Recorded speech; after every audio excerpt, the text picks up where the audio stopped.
Ora, por favor. Sí, claro que sí. Dios del cielo y de la tierra, te damos muchísimas gracias, Padre Santo, por un día más, Señor, que tú nos regalas, Padre Santo. Gracias, mi Dios, por esta reunión de esta noche, Señor.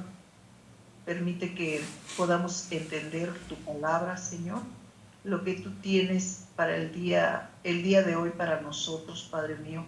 Gracias te damos, Señor, por esa bendición de poder aprender cada día más de ti, Señor. Gracias por la disposición de mi hermano César, Padre Santo, que seas tú, Señor, con él resolviendo sus problemas, sus propósitos, Padre Santo, que pueda cumplirlos, realizarlos, y así es tu voluntad, mi Señor. Gracias por la vida de cada uno de mis hermanos, Señor, que están por conectarse, Padre Santísimo. Que seas tú, Señor, quien nos ayude para poder entender tu palabra de esta noche, Señor. Te damos muchísimas gracias, Padre, por la vida de cada uno de mis hermanos en Cristo. Te damos la gloria y la honra, Señor, en el nombre de tu Hijo amado Jesucristo. Amén. Amén. Amén. Estábamos comentando con Gelita esto del Valle de los Huesos Secos. ¿Ustedes alguna vez han escuchado esto? Díganme sí o no para que yo sepa si sí o si no. Sí. Sí. Ok. Sí. Ok, fíjense, era algo de lo que yo comentaba con Gelita, de que por qué decía yo que iban a ser reencarnados. Y la cita está en Ezequiel, yo se los voy a leer, si quieren no la busquen, pero es Ezequiel, déjenme encontrar, 37, en Ezequiel 37. Yo pensaba que era Isaías, pero no, le faltó a Isaías decir sobre esta profecía de los huesos secos para haber dicho todas las más importantes. Dice, no, y no es cierto, ¿no? Hay muchas, por ejemplo, Daniel ya viste que cuando les di el estudio de las profecías de Lucas 21, o Mateo 24, o Marcos 13, que las tres profecías son la misma, dicha por el Señor Jesucristo, como la profecía de Daniel es muy importante, ¿no? Las profecías de Daniel. Las profecías de Daniel nos abren todo el panorama de la precisión con la que se estima cuando va a venir el Señor Jesucristo. ¿No lo viste así, Alfa? Sí. ¿Verdad que sí? O sea, ¿verdad que sí quedó muy claro? Sí. Sí. Ok, bueno, dice así, en el 37 está la profecía de los huesos secos, y dice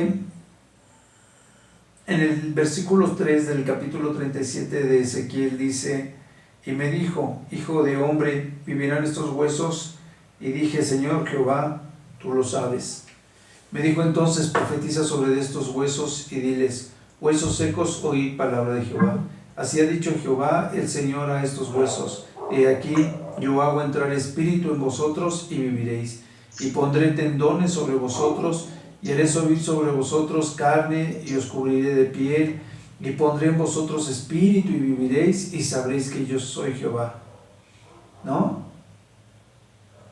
Y la profecía sigue con lo mismo, o sea, está diciendo lo mismo de los huesos secos, que aquí está la hermanita Gaby, que fue la que nos mencionó esa profecía. Hola Gaby, estamos en Ezequiel 37, comentando los versículos 3, 4, 5, 6, y nada más. El chiste es que le quiero enseñarles esto, mientras que Ezequiel habla de que efectivamente van a ser reconstituidos o reencarnados o vueltos a formar estas partes de los cuerpos en estos huesos secos.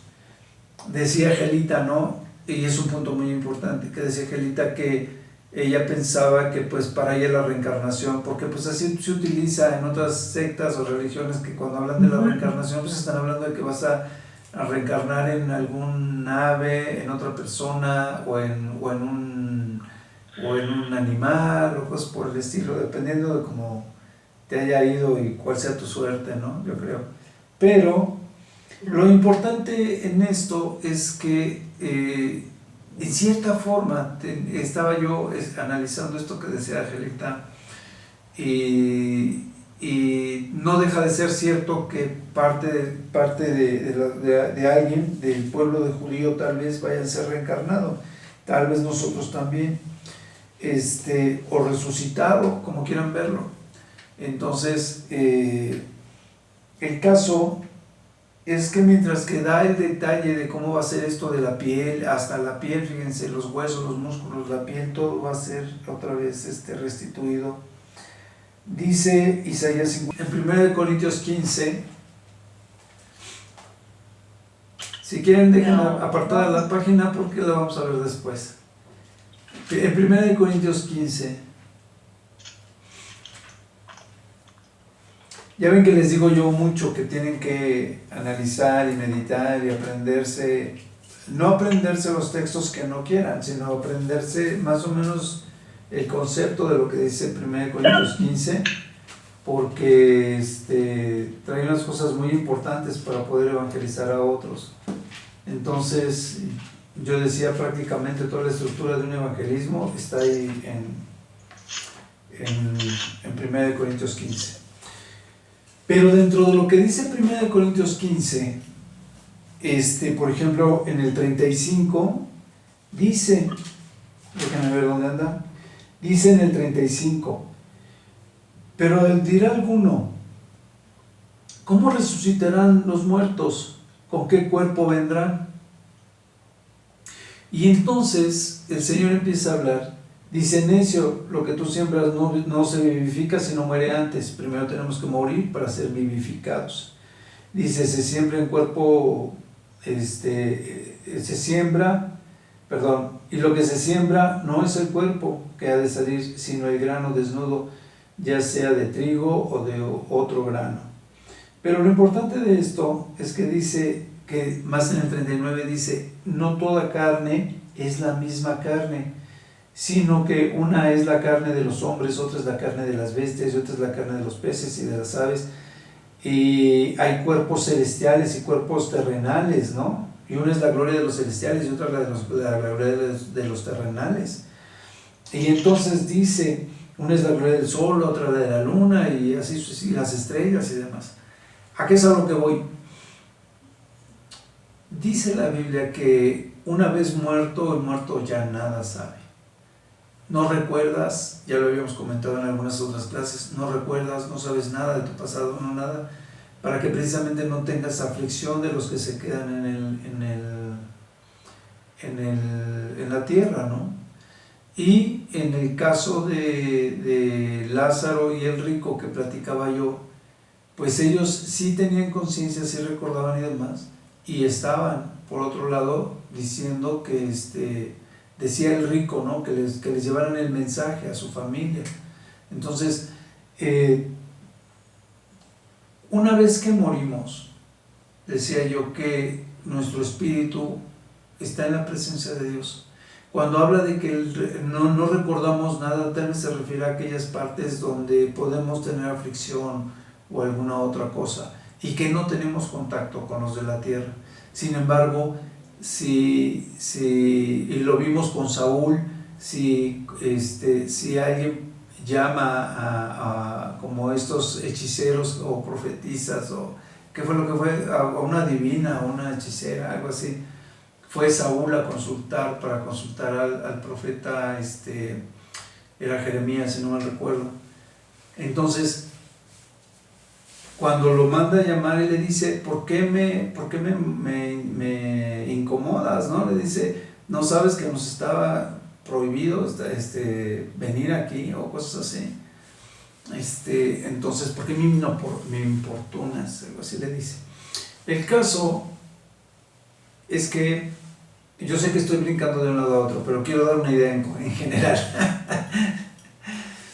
Mientras que el alma, una vez que viene el tiempo del Señor Jesucristo, somos nosotros otra vez formados en cuerpo, parece ser una idea que no se va a cumplir en todos. Y eso es lo que quería yo decirles, que estoy leyendo ahorita en 1 Corintios 15. No todos van a ser como en el valle de los huesos secos, no todos van a ser otra vez transformados o reconstituidos antes de esa transformación. Y es lo que estaba viendo aquí, que en el 59, porque habla de la diferencia de los cuerpos, y ciertamente hay algunas culturas, algunas gentes que piensan que reencarnamos en alguna otra persona o en otro animal, pero pues eso también está equivocado, porque decía yo que la Biblia te dice que pues no podemos ser importunados, y por otro lado no nos es permitido tener contacto, una vez que estamos muertos, contactos con los vivos, y por otro lado dice la Biblia que una vez que estás muerto, pues no sabes nada, ya no tienes contacto más con la humanidad, ya estás en la presencia de Dios, ¿no? Esperando a esta venida del Señor Jesucristo. Y entonces en esta parte, en el capítulo 15 de 1 Corintios, más adelante en el 39, dice así, no toda carne es la misma, sino que una es la carne de los animales y otra y así etcétera, etcétera. Y en el 50 dice, pero esto digo, hermanos, que la carne y la sangre no pueden heredar el reino de Dios, ni la corrupción heredar la incorrupción. Y dice después, he aquí os digo un misterio, no todos dormiremos, pero todos seremos transformados. Eso ya lo sabíamos. No todos vamos a morir en el momento en que venga el Señor Jesucristo, pues alguien debe de estar vivo, y algunos van a ser transformados y otros van a ser transformados en el aire. Y eso es lo que explica después, dice, en un momento, en un abrir y cerrar de ojos, a la final trompeta, se tocará la trompeta y los muertos serán resucitados incorruptibles, ¿no? Y nosotros seremos transformados. Entonces, esto es lo que quería yo platicarles. Mientras que la profecía de los huesos, de los valles secos, al final parece que está haciendo referencia al pueblo de Israel.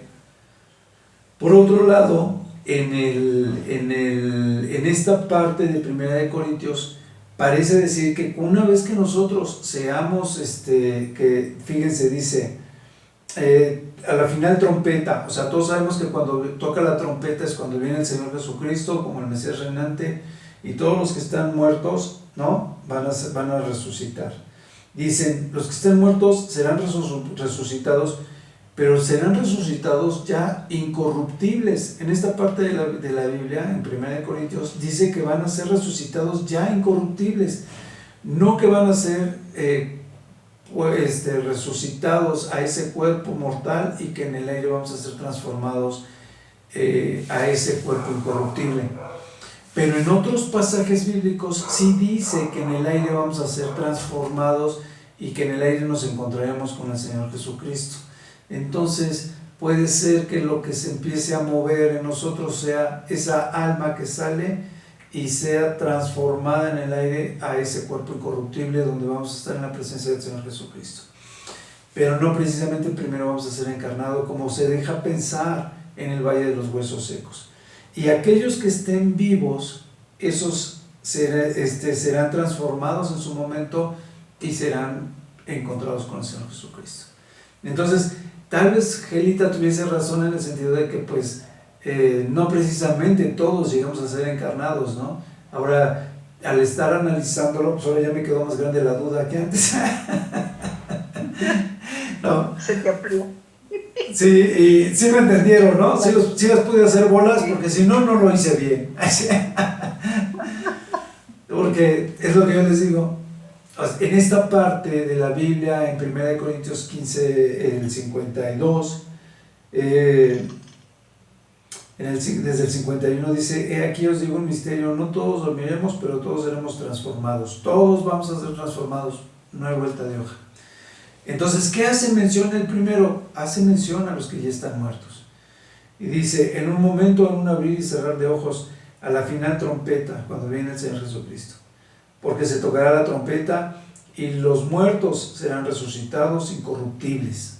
O sea, aquí no dice que van a ser resucitados primero en carne y luego ser transformados en el aire incorruptibles. Y los que sí van a ser, obviamente, estén en carne y vayan a ser transformados a ese espíritu, a ese cuerpo inmortal, pues van a ser los que estén vivos. Y es lo que dice poco más adelante, ¿no? Dice, porque es necesario que esto corruptible se vista de incorrupción y que esto mortal se vista de inmortalidad, ¿no? Cuando esto corruptible se haya vestido de incorrupción y esto mortal se haya vestido de inmortalidad, entonces se cumplirá la palabra escrita, que está escrita: sórbida es la muerte en victoria. ¿Dónde está, oh muerte, tu aguijón? ¿Y dónde, oh sepulcro, tu victoria? ¿No? Ok, ya no sigo porque no se trata de esto. Nada más quería platicarles que, analizándolo, podría tener algo de razón, Gelita, en el sentido de que no vayamos a ser, válgase la expresión en este sentido, encarnados, y sería encarnados, y reencarnados sería tener una reencarnación en otra persona, ¿no? Que es más o menos lo que estaríamos viendo. Y que en lugar de eso, pues vamos a ser transformados desde esa alma a ese cuerpo incorruptible. Ok. ¿Tienen alguna duda? Todas, ahora ya les dije. Ahora ya les dije la segunda. Sí, porque yo no creo en la reencarnación. No, o sea, la gente no cree en la reencarnación, pero como cristianos sí creemos en la resurrección. En eso sí, pero en la reencarnación no. Entonces, al contemplar lo que decía el Valle de los Huesos Secos, yo les decía que es una manera de describir la reencarnación, porque somos reencarnados. Cuando hablan de reencarnación, no hablan de que te reencarnes en alguien más forzosamente, sino que vuelvas a ser formado en carne, que vuelvas a ser formado en carne. Pero, pues ya analizándolo un poco más, y de acuerdo a lo que dice 1 Corintios, y esto me motiva que yo pues, investigue más sobre otras citas que hablan de lo mismo, porque yo daba por hecho que en la tumba íbamos a ser, por lo de el Valle de los Huesos Secos, pensaba yo que íbamos a ser encarnados estando en tumba, no reencarnados, encarnados, y ahí sí tal vez haya sido mal expresada la palabra, pero bueno, se entendía lo mismo. Pero el caso es que aún siendo encarnados, hubiera sido, es la idea que se tiene muchas veces, ¿no? Y yo tenía esa idea de que íbamos a ser encarnados primero y luego ser transformados en el aire. Pero lo que deja ver 1 Corintios 15 es otra cosa. Ok, entonces, ahora sí regresamos a Lucas. Y dice, habíamos dicho que era Lucas 23, 50 creo, donde nos habíamos quedado. Sí. Cuando Jesús va a ser sepultado, ¿no? Entonces, quería... Además, siempre les he pedido que por favor procuren traer una Reina Valera 1960, que es la versión para que todos tengamos las mismas bases de estudio. Entonces, ojalá, aunque la tengas en el celular, ojalá y tengas esa versión, Estelita. Ok. Creo que la mayoría usa esa, ¿no? Sí, no, pero ahora con las nuevas versiones de la latinoamericana, Dios habla hoy y todo eso, y hice un video que algunos tal vez no lo conozcan. Yo hice un video donde les explico por qué no es bueno leer ese tipo de versiones, por qué hay distorsión, por qué se saltan versículos, por qué no se apegan a veces lo que dice textualmente a lo que dice la Biblia y lo que pudieras entender. Pero además de eso, cuando te dedicas a estudiar, hay, por ejemplo, lo de las profecías, ¿no? Cuando dice la Biblia que los 144,000 van a ser justificados, no recuerdo cuál es la palabra que dice, pero esa justificación que dicen no se está refiriendo a una justificación de sus pecados, se está refiriendo a que van a ser arrebatados los 144,000. Entonces, y cuando vas comparando las profecías para saber de qué están hablando, no puedes hacerlo si tienes diferentes intérpretes del hebreo y diferentes versiones. Y de alguna de las personas que hacen, yo subí un video, en ese mismo video, subí un video donde tú te puedes enlazar y te dice un cuate que es judío, de habla latina y que se dedica a ser traductor y cosas así en Israel. Él te explica ahí cómo la Reina Valera es de las Biblias, es la que más se apega al hebreo, a la traducción del hebreo, y cómo está, y es la mejor traducción que hay para ahora sí que de las Biblias que han sido traducidas del hebreo al español, es la mejor, y es la que él aconseja que se utilice. Una persona que se dedica a eso, está especializado, que es judío, que sabe hebreo y otras cosas. Me gustó mucho los puntos que te da, por eso subí en ese video la comparación. Si quieren, después les paso el video donde hago yo el estudio de por qué es mejor estudiar una sola Biblia y que sea la Reina Valera. Les decía, además de todas las razones que ya les dije, que muchas veces, a pesar de que oímos los versículos que nos los repiten y nos los repiten y nos repiten, como por ejemplo Josué 1:8, ¿no? Nunca se apartará de tu boca este libro de la ley, sino que de día y de noche meditarás en él, para que guardes y hagas conforme a todo lo que en él está escrito, y sigue. Muchas veces, a pesar de que lo hemos oído infinidad de veces, no lo aprendemos. Y si de repente viene alguien más y te dice, siempre estudiarás la palabra de la ley que yo te he dado para que... Lo confundes. Ya, si antes no te lo aprendías, ahora va a ser imposible. Si tus hijos no se aprenden la Biblia así, menos se la van a aprender cuando tengan 40 diferentes versiones que le digan lo que quieran. Y a veces mal interpretadas. Y bueno, ya, no voy a decir, vean el video. Entonces, ok, ¿lees por favor Gaby? Sí, dice: Jesús es sepultado. Había un varón llamado José de Arimatea, ciudad de Judea, el cual era miembro del concilio, varón bueno y justo.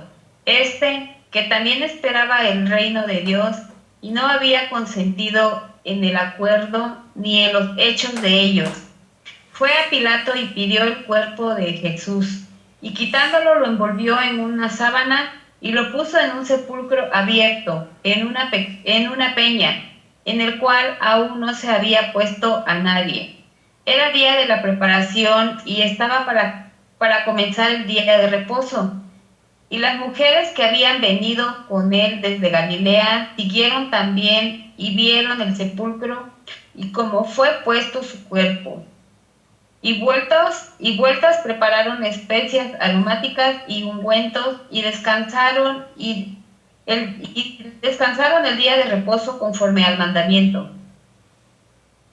Ok, fíjense, voy a empezar a platicarles.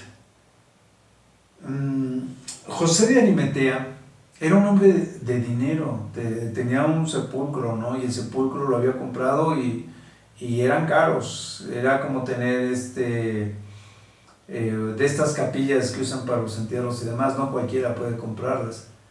El caso es que este sepulcro, cuando lo vemos, ¿alguna vez han visto a alguien de ustedes las fotografías que sacan supuestamente el sepulcro de la tumba de Jesucristo? ¿Lo han visto? Es como, está en una cueva, es una pequeña cuevita, en una piedra hacen, no sé si ya estaba hecho, pero se ve que hacen unos especies de escalones, bajas, la entrada está muy chiquita, tienes que inclinarte para poder entrar y demás. Son un semicuadro, lo que está un marco, más o menos. Entras, yo creo que la puerta como vas descendiendo, generalmente pues tiene 2 o 3 escalones y la puerta pues debe de ser del alto como de 1,5 metros, yo creo. El caso es que una vez que entras y demás, pues ya están los pedazos de piedra donde supuestamente estaba la tumba del Señor Jesucristo. Había, se puede decir que varias bancas, por verlos de alguna manera, varias bancas donde se acostaban los cuerpos, ¿no? Entonces, el caso es que donde está el Señor Jesucristo, estaba el Señor Jesucristo, que había como 2 o 3 o 4, porque estaban una así y otra ahí, una más arriba. Pero no se tiene la seguridad, sin embargo se cree que ese sepulcro es donde estaba el Señor Jesucristo. Y así los judíos, a pesar de que no creen que el Señor Jesucristo, los judíos tienen 3 libros principales. Uno es el Torá, que es el Pentateuco, el Tanaj, que es todo el Antiguo Testamento, y el Talmud, que es el libro donde ellos escriben sus principales misas de aquellos sacerdotes actuales y anteriores, antiguos, en los cuales dan las principales enseñanzas y algunas cosas como una especie de escritos para la Biblia, así como los escritos que dejaban en el Antiguo Testamento y demás. Son los nuevos escritos, las nuevas enseñanzas. Y en el Talmud se considera que el Señor Jesucristo era la bestia. Lo califican como la bestia, como que Él es el anticristo que vino a tomar el lugar del Señor, del Mesías. Entonces, a pesar de que los judíos piensan que esa es la situación con el Señor Jesucristo, de todas maneras tienen su sepulcro y demás para que los turistas, que es lo que más trae turismo en el mundo, pues vayan y vean la tumba del Señor Jesucristo. ¿Sí me expliqué? O sea, aquí se aplica lo de que cartera mata carita. Sí. ¿No? Billetera mata carita. Entonces, por los intereses creados, tienen en el Gólgota, que es donde se supone que lo crucificaron, ya les había explicado que están los 3 montes principales que forman el valle de Judá, que enfrente de los olivos está el Moriat, está el monte de los olivos, enfrente está el monte Moriat, que es donde está el templo actualmente de la Mezquita Dorada, y en la parte de atrás está el Gólgota. Entonces, fuera de la muralla está el Gólgota. Entonces, en la parte trasera, se puede decir, del templo o de la entrada principal del templo. Entonces, o del patio más bien. Entonces, de los patios que están en la parte de atrás, donde está todo este perímetro bardeado, es donde estaba el Gólgota. Y se supone que por ahí estaban los sepulcros, y por ahí fue donde también tienen la tumba del Señor Jesucristo para el turismo. Entonces se cree que sí es, pero pues la verdad es que podría ser algo muy comercial, pero sí te deja ver gran parte de lo importante que podría ser esto. ¿A qué me refiero? A que cómo era la forma de la tumba, te deja ver cómo eran las tumbas o los sepulcros en aquel entonces. Te deja ver que más o menos en dónde estaría el Señor Jesucristo y demás, y te deja ver cómo era la entrada, y que la entrada se sellaba con una roca que era del tamaño de una rueda de aproximadamente medía alrededor de 1,5 metros a 2 metros de alto, y tenían un canal donde la tenían que rodar. Entonces, sí, a pesar de eso, una piedra, quien haya querido mover alguna vez una piedra o un tronco de árbol, se da cuenta del peso que implica una piedra de ese tamaño, ¿no?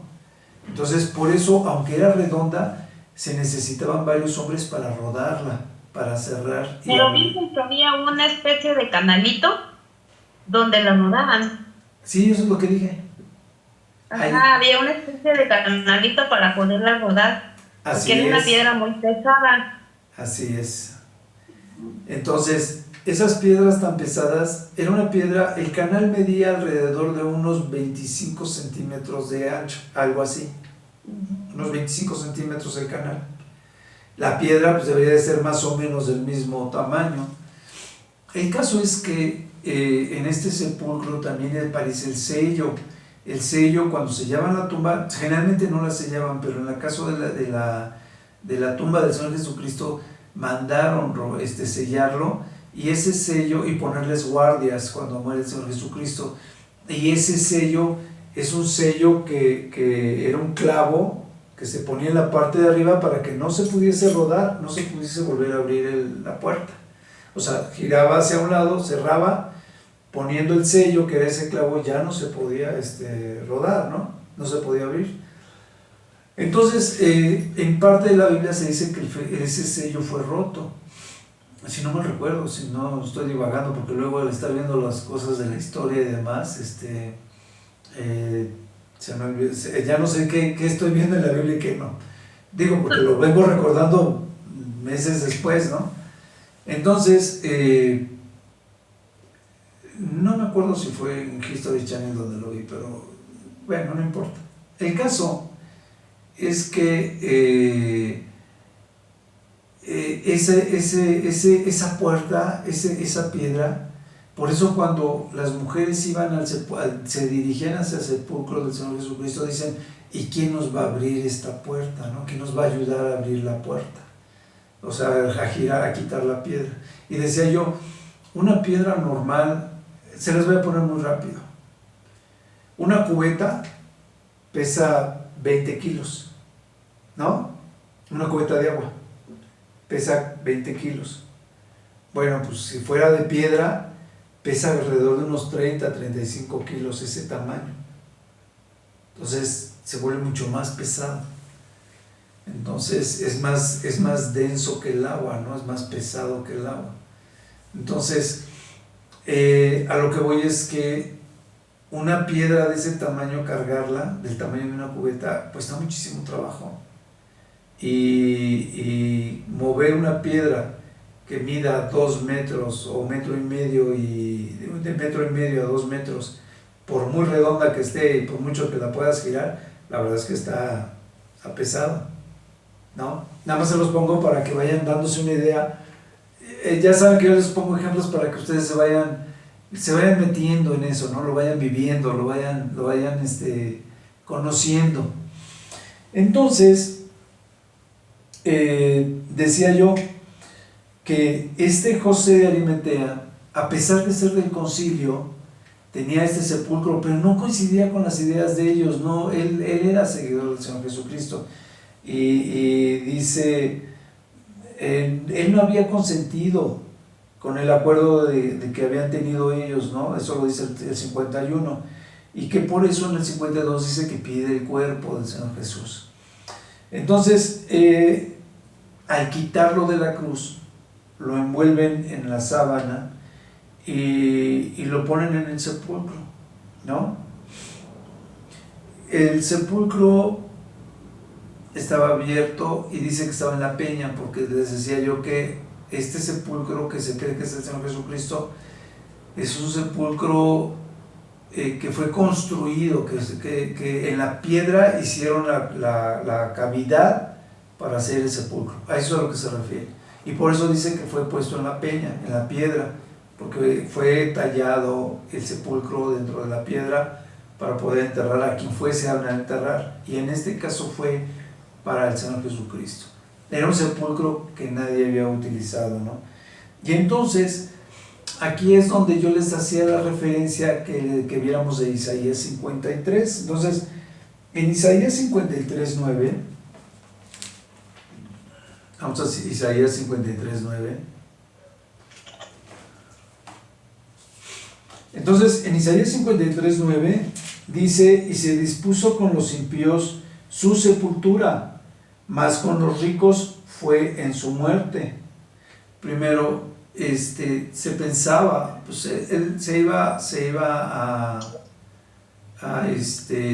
es una de las 150 profecías que se cumplieron del Señor Jesucristo. Esta es una, donde se había pensado que él iba a tener una sepultura como cualquier impío, como cualquier pecador, porque pues había sido crucificado. Sin embargo, una vez que le dan el cuerpo a José de Arimatea, entonces José de Arimatea tenía dinero, que es lo que yo les decía, los sepulcros eran caros, y entonces ponen en un sepulcro al Señor Jesucristo, y aquí lo estaba profetizando. Más con los ricos fue su muerte. Aunque nunca hizo maldad, ni hubo engaño en su boca, con todo eso Jehová quiso quebrantarlo, sujetándole a padecimiento. Cuando haya puesto su vida en expiación por el pecado, verá linaje, vivirá por largos días, y su voluntad de Jehová será en su mano prosperada.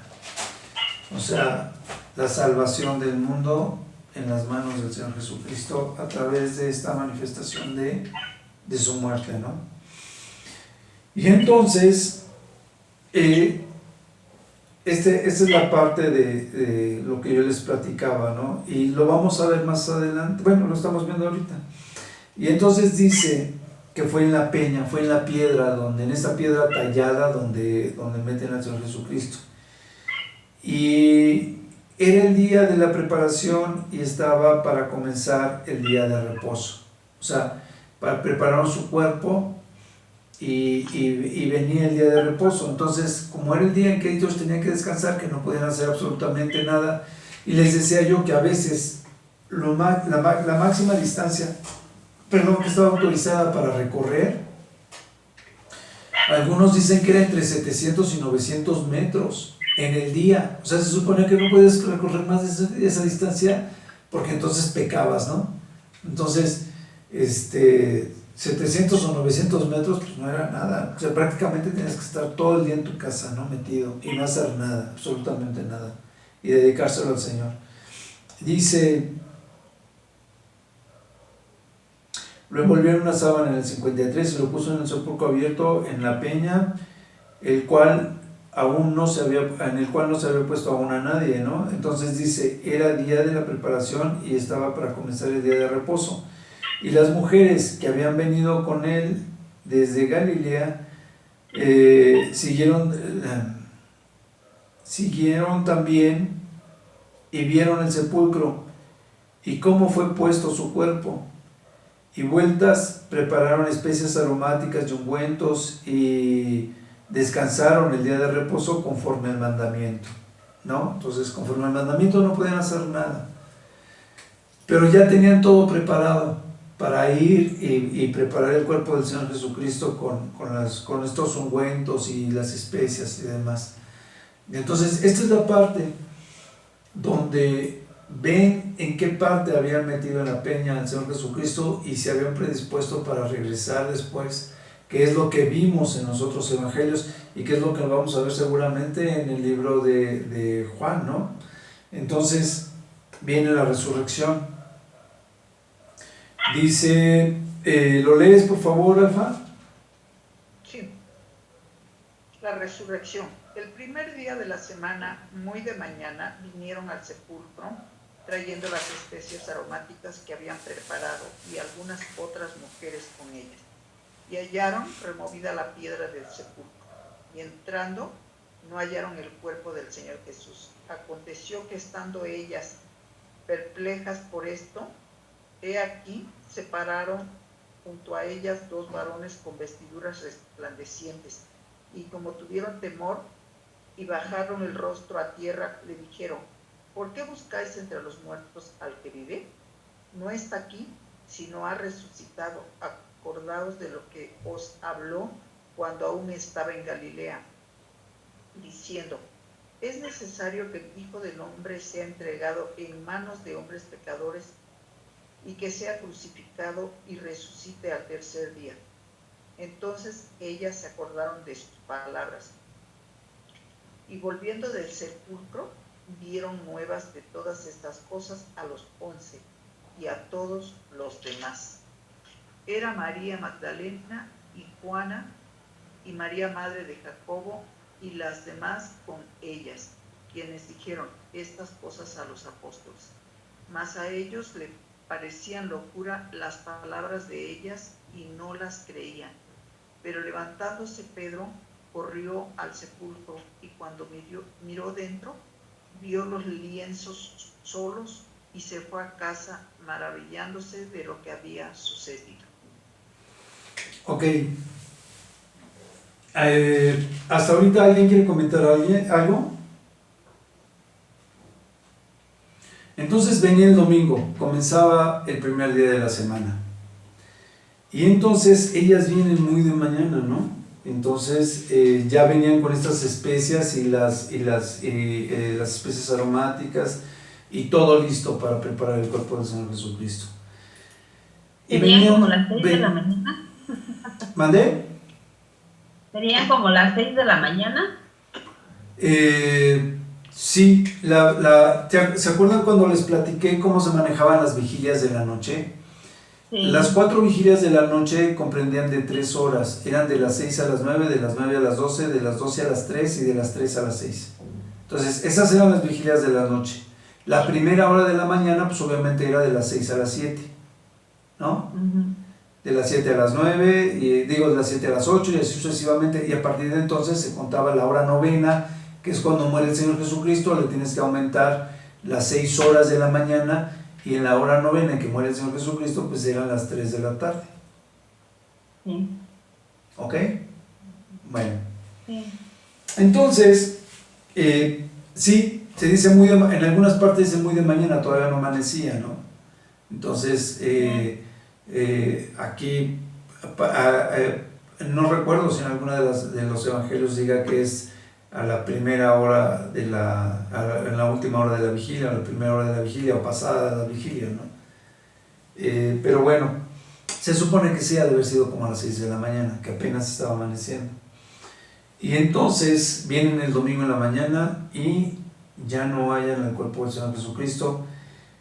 Entonces ellas se quedan extrañadas, ¿no? Primero iban pensando quién les iba a remover la piedra, como yo les decía, pues era muy de madrugada, estaba la guardia romana y pues tal vez la guardia romana se concretara solamente a vigilar que no fueran a sacar el cuerpo, ¿no? Que era lo que habían pedido los sacerdotes a Pilato. Entonces llegan al sepulcro y está removida la piedra y dicen, pues se quedan asombradas, ¿no? Se quedan perplejas.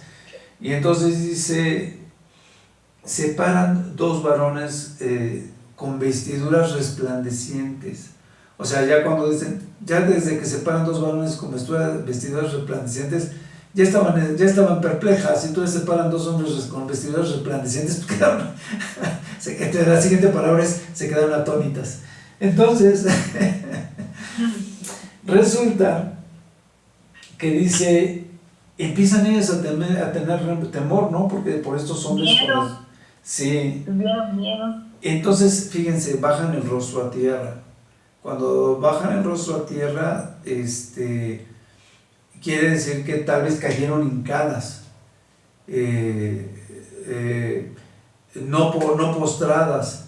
¿Se acuerdan que la posición de postrarse dicen que es totalmente extendido en el suelo, así extendido, de plano? Eso es estar postrado, estando extendido en el suelo.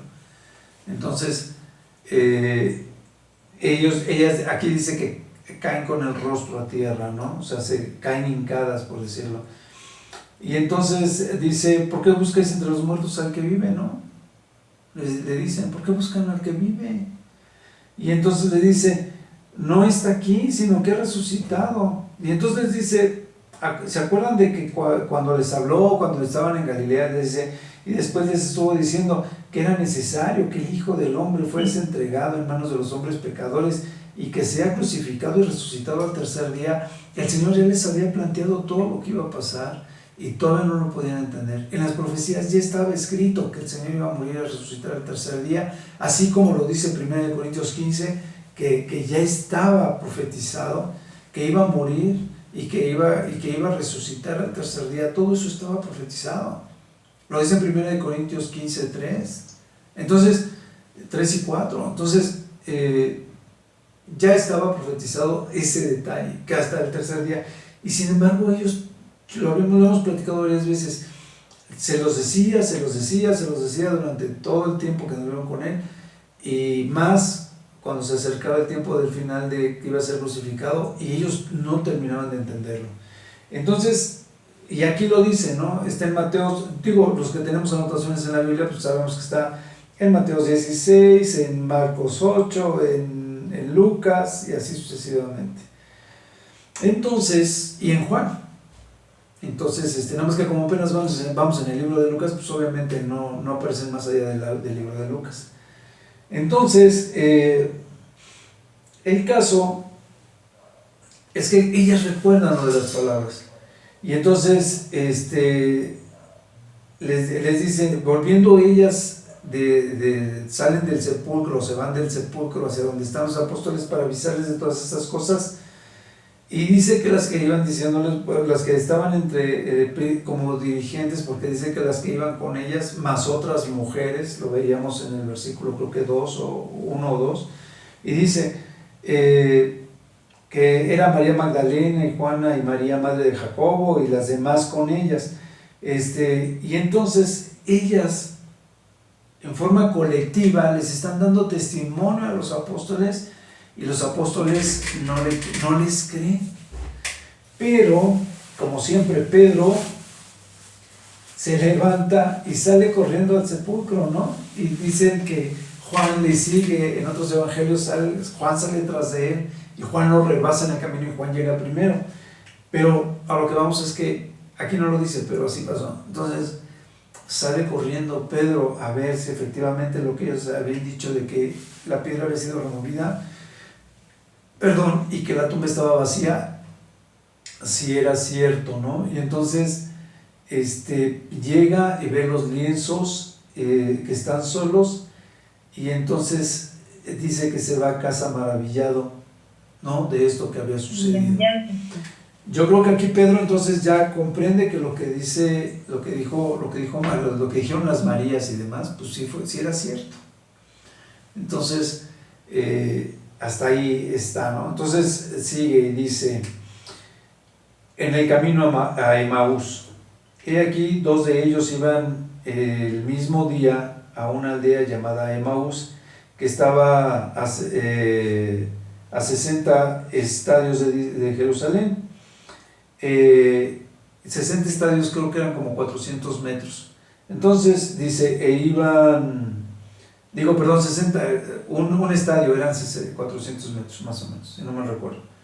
Entonces, el 60 estadios pues, son 6 por 4, 24, como 2 kilómetros y medio, casi 3. E iban hablando entre sí de todas aquellas cosas que habían acontecido. Y sucedió que mientras hablaban, no miento. Bueno, luego lo vemos. Es que le estoy multiplicando por 6 y no por 60. Eran como 30 o 40 kilómetros.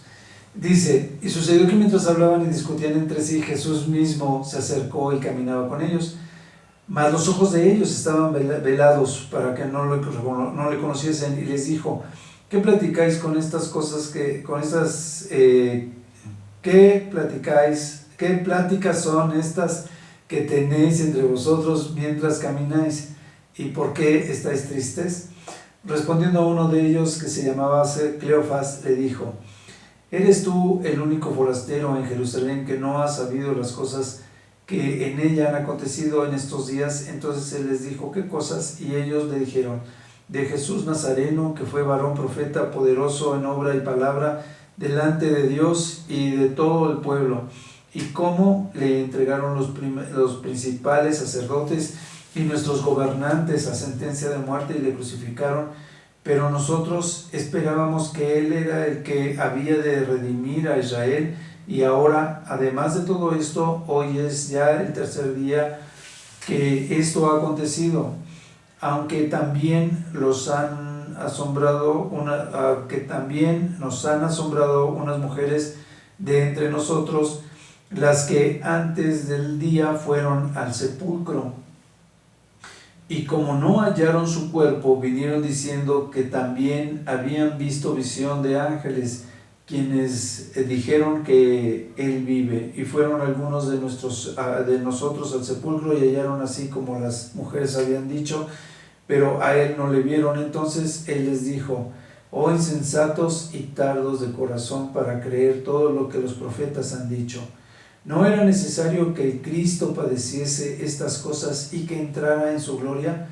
Y comenzando desde Moisés y siguiendo por todos los profetas, les declaraba todas las escrituras lo que de él decían. Llegaron a la aldea donde iban y él hizo como que iba más lejos. Mas ellos le obligaron a quedarse, diciendo: quédate con nosotros porque se hace tarde y el día ya ha declinado. Entró pues a quedarse con ellos, y aconteció que, estando sentado con ellos a la mesa, tomó el pan y lo bendijo, lo partió y les dio. Entonces les fueron abiertos los ojos y le reconocieron, mas él se desapareció de su vista. Y se decía el uno al otro: no ardía nuestro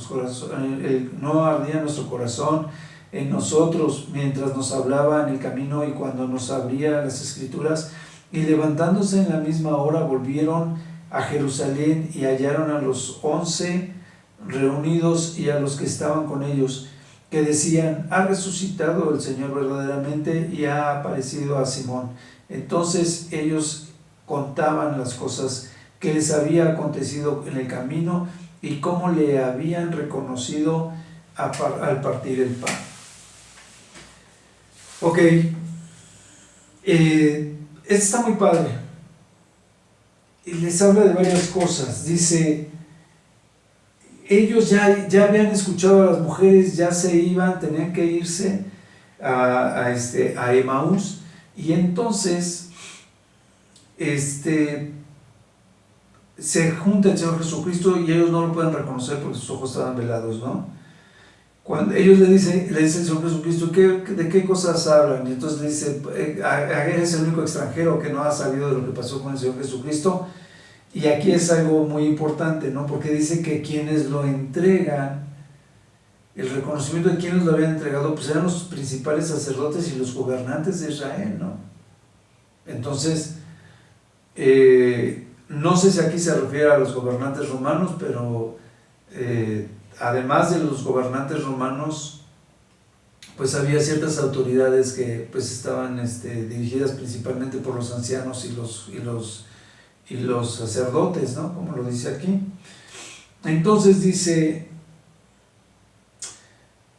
fíjense en el 19, dice: entonces él les dijo: ¿qué cosas? Y ellos dijeron: de Jesús Nazareno, que fue varón profeta, poderoso en obra y en palabra delante de Dios y de todo el pueblo.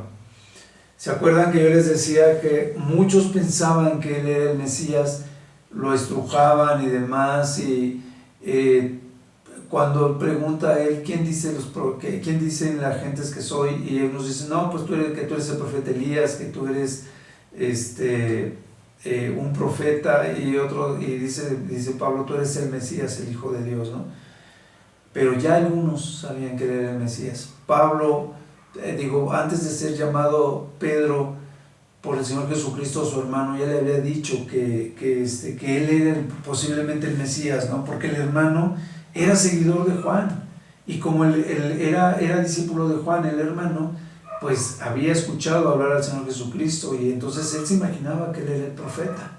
Y viene y le dice a Pedro: se me hace que ya encontramos al profeta, y que ya este es el profeta, ¿no? Entonces, ya me perdí como siempre, y ellos le obligaron a quedarse. Ok, todavía ahí no es. Entonces dice, le están explicando de que el Señor Jesucristo estaba considerado como profeta y como el Mesías, ¿no? Y entonces dice, 19 se quedó. Sí, ya me encontré. Entonces dice, gracias, Gaby. Dice, pero nosotros, dice, fíjense, ahí todavía no dice que él era el Mesías, y dice, pero nosotros esperamos que él era el que había de redimir a Israel. Entonces dice, nosotros como apóstoles pensábamos que Él era el Mesías, ¿no? Y en las profecías, cuando les di el estudio de profecías, ¿se acuerdan que les decía yo que redimir es la palabra que habla de los 144,000, que es lo que redimir quiere decir que van a ser justificados o redimidos? También se menciona en algunos pasajes bíblicos como que la redención es parte del arrebato. Entonces, pero eso lo vemos en otra ocasión.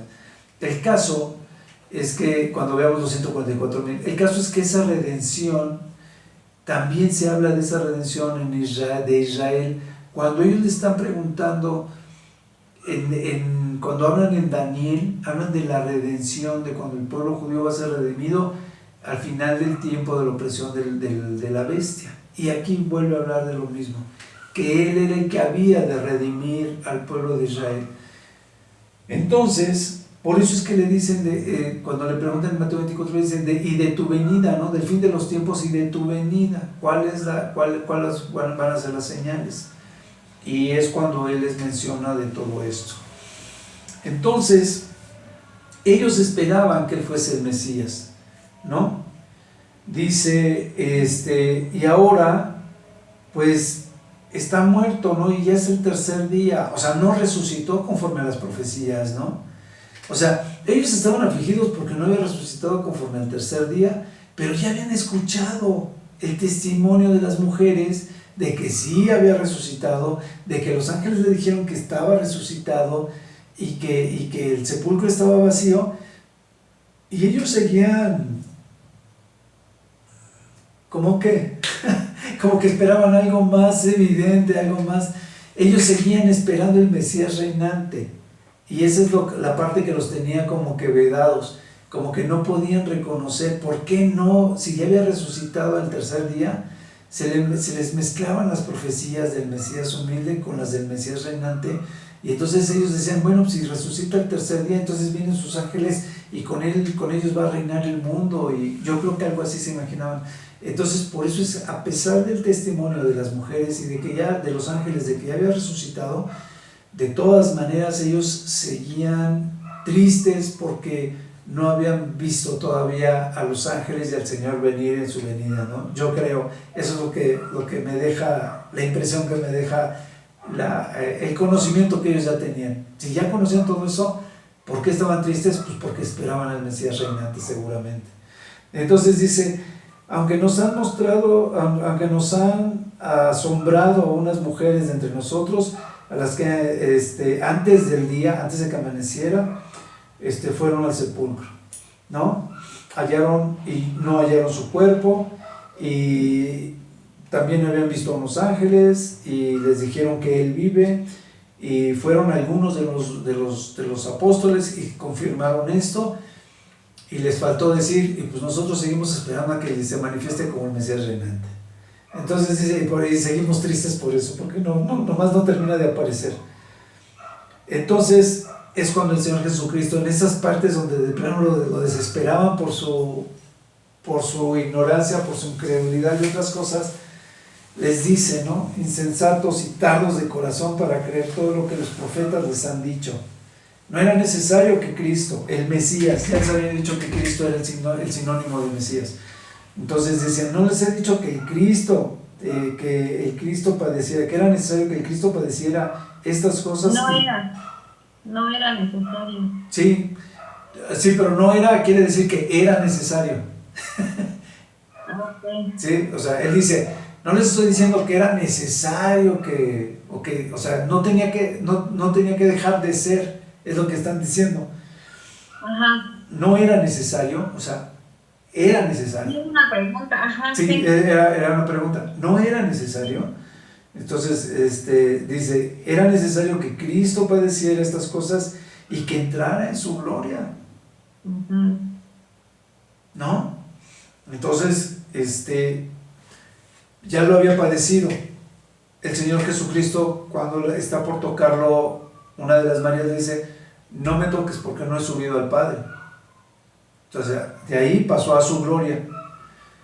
Y entonces le dice, Y comenzando desde Moisés, pues les empieza a platicar todas las profecías y todo lo que estaba descrito y cómo iba a ser descrito. Obviamente, cuando el Señor Jesucristo les está platicando todo esto, está omitiendo la parte final donde Él viene como el Mesías, las otras 150 profecías de cuando Él venía como el Mesías reinante, y seguramente las sacó hasta el final acomodando, así como les acomodó en Mateo 24 paso por paso, pues en un camino de más de 30 kilómetros o de 30 o de 20 kilómetros, pues les pudo platicar todos los detalles del mundo, ¿no? Tomando periférico de aquí a Xochimilco son 60 kilómetros. Entonces, la mitad del camino, imagínense que fue de aquí al centro de la ciudad, a Chapultepec, iban caminando. Entonces, dice, y tal vez un poco más allá, entonces dice, llegaron a la aldea donde iban y él hizo como que se iba más lejos y entonces ellos le obligan a quedarse. Y entonces, cuando él les está hablando, les sigue hablando de la palabra y de esto que les estaba hablando. Y entonces, cuando ellos se sientan a la mesa y él parte el pan, es cuando entonces a ellos se les abren los ojos y lo reconocen. Y en ese momento, él se desaparece de su vista. Entonces ellos reconocen que cuando él hablaba de las escrituras, pues su fuego encendían fuego, el espíritu se encendía dentro de ellos, por la administración, ¿no? Porque estaban recibiendo ministración pura del Espíritu Santo, o sea, neta, era una administración directa, una administración profunda. Y sobre todo porque ellos ya estaban reconociendo las señales, el tiempo, los milagros, o sea, estaban entendiendo todo lo que había pasado con el Señor Jesucristo. Y entonces dice en el 33 que levantándose en la misma hora volvieron a Jerusalén y hallaron a los 11 reunidos y a los que estaban con ellos, o sea, ellos se regresan. En este trayecto tan largo, cuando ellos llegan a regresar, entonces ellos ya le dicen, el Señor Jesucristo ha resucitado y se nos ha aparecido, ¿no?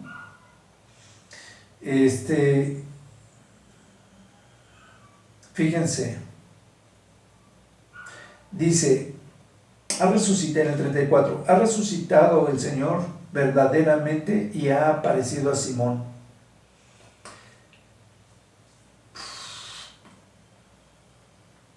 ¿Se supone que se le había aparecido a Simón Pedro en el camino? ¿O estaban confirmando que efectivamente se le había aparecido a Simón? Se le había aparecido a Simón en el camino, ¿no? Uno de los dos que iban era Simón. Entonces ellos contaban las cosas que les habían acontecido en el camino y cómo le habían reconocido al partir el pan. Está padre, ¿no? Bueno, siempre digo lo mismo. Siempre cuando lo analizamos y lo vemos y leemos y todo, yo siempre digo, qué padres escenas, qué padre imaginárselo, qué padre esta manifestación, este esclarecimiento de los pasos, de cómo sucedieron las cosas, ¿no? Cómo eran las cosas en aquel momento. Ok, Jesús aparece a los discípulos. Eso yo creo que ya lo dejamos para la próxima porque ya son 10 para las 10 en el reloj, que quiere decir que son casi cuarto. Y para que, pues ahora sí que no les llevemos mucha ventaja, ya estamos por terminar Lucas. Lo debimos de haber terminado ahora, pero pues aproveché para ser un poquito más amplio en la explicación, que los que quieran ver la grabación la vean y así terminamos todos Lucas, o la mayoría terminamos Lucas el próximo el próximo martes, si Dios lo permite. Ok, hermanitas, pues vamos a orar para despedirnos. ¿Tienen algún comentario o algo? No. ¿No? Ya les he dicho que participen, que no sean ¿cómo se dice? Tan modestas, que no se queden tan calladitas. No sé ninguno porque sí está claro lo de Lucas. de la muerte y resurrección de Jesús. Sí, siempre es muy bonito leerlo y bueno, sobre todo en un grupo es más que leerlo, es estudiarlo, ¿no? Analizarlo. Sí, claro. Y lo incrédulo que estaban los apóstoles, ¿no? Que ¿quién fue el apóstol que hasta le dice, mete tu dedo ahí Ajá, a en Tomás. el hilo? Sí, A Tomás, el incrédulo, que metió su dedo para confirmar. sí. Sí, ok. Entonces, si no tienen dudas, Estelita, ¿nos puedes despedir, por favor? Padre eterno que estás en el cielo, en esta hora, mi Dios, nos unimos una vez más a ti para agradecer, Señor, que tú estés con nosotros. Padre mío, que nos hayas abierto el corazón, la mente, para poder, Señor, estudiar estos momentos, tu palabra bendita, Padre, que esta enseñanza, Señor, se quede en nuestras mentes, en nuestros corazones, que hagamos uso de ella, Señor. En esta hora, Padre, agradezco, Señor, lo que haces en nuestras vidas y que nos das la oportunidad y el tiempo, Padre, para poder recibir esta enseñanza por parte de tu Hijo. Dale la sabiduría, dale, Señor, tu bendición, llénale de tu gracia, Padre, para que nos siga compartiendo tu palabra maravillosa, mi Dios eterno. Te pido en esta hora, Señor, que te quedes con nosotros. Guarda, mi Dios eterno, la vida de Gaby. Bendice su hogar, bendice su vida, su corazón. Gracias te doy también, Padre mío, por aquí mi hermano, Señor, que ha compartido también. Bendice su corazón, su hogar, su vida. Gracias te doy también, Señor, por mi hermana que está aquí presente también. Toma su vida, su corazón, su hogar. Gracias, Padre, porque tú eres bueno, porque tu misericordia es para siempre, mi Dios eterno. En esta hora, Señor, te pido que te quedes con nosotros, que nos des la oportunidad de seguir en tu camino, de adorarte y de amarte cada día más, Padre mío, porque eso es lo que tú quieres, Señor, que nosotros hagamos tu voluntad, que nosotros caminemos bajo tu sombra. Danos la sabiduría, danos las palabras para poder, Señor, acercarnos cada día más y más a ti, tomarnos tu mano y que seamos bendecidos por ti, mi Dios eterno. No tenemos aquí, Señor, es que a ti eres el único, el todopoderoso, el digno de recibir alabanza, porque tú eres, Señor, el Rey de Reyes, Señor de Señores.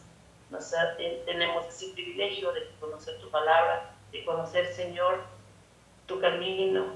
Gracias, Padre, por permitirnos una vez más escuchar esta palabra. Te pido, Señor, que te quedes en nuestros corazones, que estés con nosotros y que nos permitas el descanso, Dios eterno. En esta hora, Señor, te lo pido, mi Dios, en el dulce nombre de tu Hijo muy amado, nuestro Señor Cristo. Amén y amén. Amén. Amén, Señor. Ok, pues estamos despedidos. Saludos, besos, que Dios les bendiga. Besos a sus familias. Sí, gracias, hermanos. Que Dios los bendiga. Si Dios nos permite el próximo martes.